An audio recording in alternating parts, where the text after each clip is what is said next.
Alors oui, effectivement, à la SPE, du haut de mes 13 ans, j'ai d'abord côtoyé des dessinateurs, des vrais, ceux qui faisaient des dessins. Parce que, encore une fois, je ne m'imaginais pas que c'était un métier qui pouvait être fait par des bons hommes.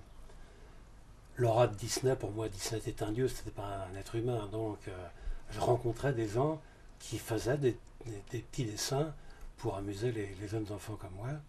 Et j'ai rencontré deux dessinateurs, entre autres, on peut en parler de plusieurs autres, mais principalement Calvo.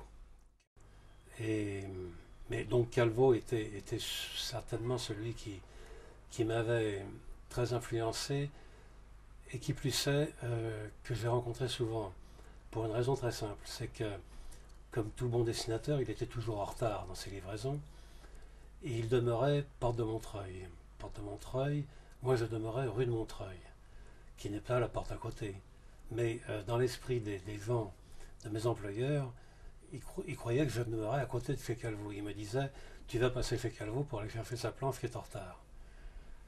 Je leur disais pas évidemment que c'était très loin, parce qu'il fallait que je prenne le métro pour aller le voir. Et je le voyais finir sa planche.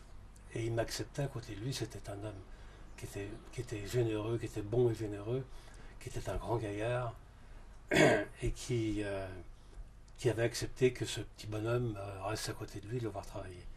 Et j'étais très silencieux, j'étais à côté de lui, je bavais d'admiration. Je le voyais travailler, il avait des plumes anglaises. Pour moi, c'était magique, une plume anglaise qui était d'une souplesse extraordinaire. Et il employait ça comme on emploie un pinceau, exactement. Donc, qui plus ça, en plus, son travail, je l'amenais chez moi. Parce qu'il finissait très tard. Et chez moi, je regardais cette planche avec admiration. Je disséquais tous ses traits. Et puis je ramenais la planche le lendemain, évidemment. C'était un trésor qui était fabuleux pour moi. Donc cet homme m'a marqué. D'abord par son dessin, bien sûr, par sa technique. Et puis ensuite par sa gentillesse.